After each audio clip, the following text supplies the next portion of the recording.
Without further ado, let's take a look at the Electrify Expo 2023 in San Francisco.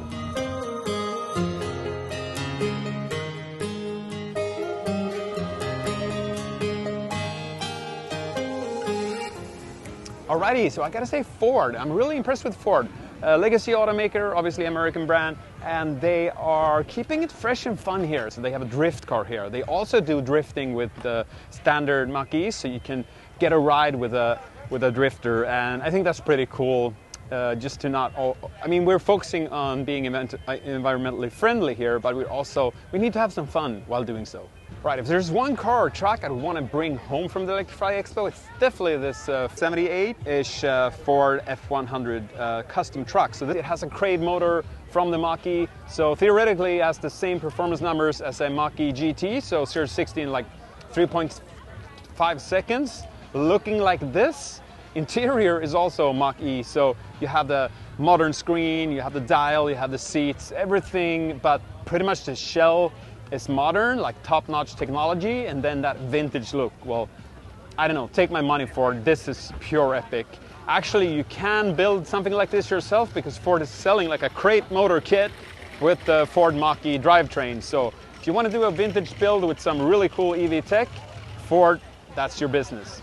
The Lightning is such a cool product, and the front space of the Lightning is crazy big, right? So cool. I really like this blue exterior color as well. I guess one thing that's really good with the Lightning is also that all the accessories for any other F-150 will also work for the Lightning, so very cool. Ford also has the mach-e GT. I do still think this looks really good. Love the blacked out version here. All right, so Kia brought a lot of cars here, and the music is incredibly loud, but this is the EV6 GT, so you can tell it's the performance model because you can see it has the neon yellow calipers. So yeah, this car is plenty fast. This is Model 3 performance territory right here. I think it's a really cool looking car. So the GT, EV6 GT also has these like neon colored stitching and piping, and then yeah, as you can see, button on the steering wheel, also same thing. So a little trim to show that you're in the GT besides the calipers. So I think this is really cool. I would have wanted this for Tesla as well. So if you get the performance, there's kind of like something on the interior that also lets you know you have a performance model, you know, like all the AMGs and M cars from BMW has always been like that, or even the GTIs from the 80s. Okay, so in terms of legacy automakers, I would say Kia is doing a really good job. I think the EV6 here, the GT, is a really cool vehicle. I think the Niro is great in its space, and I'm kind of impressed with the EV9. Big SUV here, debut here in the US on the Electrify Expo. The design is really cool. It's kind of chunky. It doesn't really look like anything else. So I love that. Let's have a look at it. 516 pound-feet of torque and 380 horsepower, 0 to 60 in 5.0 seconds. I mean, in a truck like this, 0 to 60 is not the most important thing. Of course, torque is. Doesn't look like anything else. Let me know in the comments below what you think about this, the EV9. And maybe we can get a little bit of a comparison here, because for sheer size, the Niro, which is a small car, looks like a miniature next to the EV9. There's just a whole lot of space for the roof line. So yeah, definitely a roomy greenhouse there. And yeah, the door handles are insanely big. Wheels are 20-inch. I think they look really cool. And I love the design of the taillights here. Really cool. Here's the blue.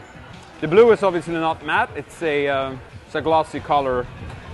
I think the wheel design is really cool. It's kind of like four spokes.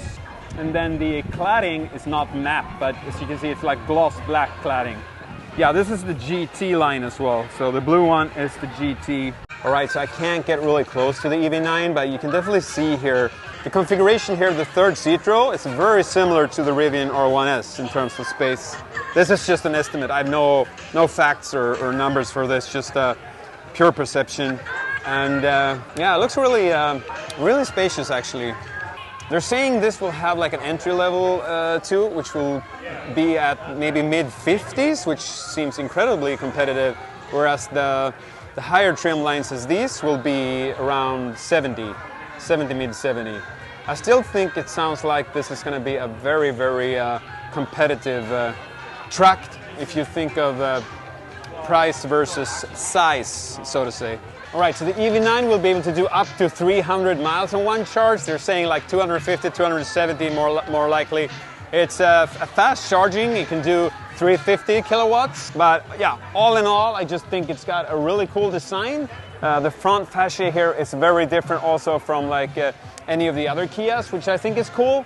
That they're not like making, one signature look for all models, but that each individual model looks very different if you look at the EV6 to the Niro to the EV9 and everything. So very cool. That's it for Kia. I'm gonna head over to the next brand. So the bZ4X Toyota. Toyota's EV here, they have the Mirai as well and some plug-in hybrids, obviously the Prius, but this is their full-on battery electric vehicle and pretty decent luggage space in this one. So the bZ4X comes in at 52,000. To me, that's a bit much. If you look at what Tesla is charging for their cars at the moment, I guess if you really like Toyotas, say maybe this is a good idea. So this is what happens when you open the hood. There's definitely no frunk in the bZ4X. I don't know what this is about. Yeah, well, maybe that's why they kept the hood closed until I opened it. But. And the chargeport door is front fender. Another thing I'm not a huge fan of. I think that's going to be really difficult as well if you consider especially going for the NAC, like the Tesla network. It's definitely easier to have the chargeport door on the rear left side. So the interior, I gotta say, bZ4X, it feels kind of plasticky. Not the best of materials. Also this looks like it's gonna scratch in. I already scratched. It looks like it's going to be kind of bad looking in 2 minutes. Also this plastic, not great, but yeah, that's the bZ4X. Alrighty, so the EX90 on display here. Unfortunately, we can't get close to this. I've seen it before. I had it in my vlog from the CES in Las Vegas. I really love the design here. I think it looks better for every time I see it. I mean, that's the thing with design. These wheels are just killing it. And I think the rear now that we've seen the EX30, that's going to be a sign for the new Volvos. I really think that looks good.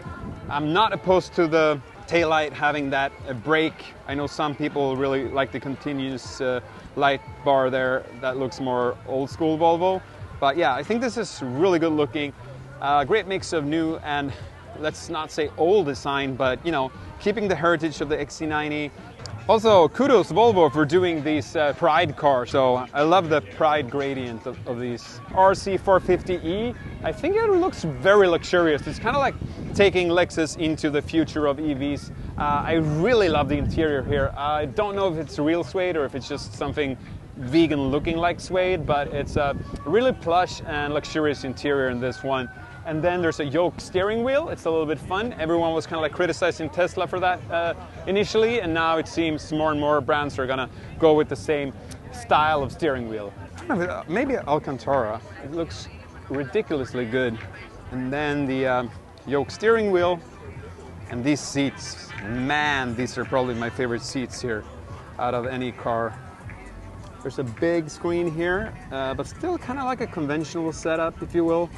There's also a traditional cluster, which is of course really nice to see without the top of the steering wheel. When you have the yoke, it's a lot easier.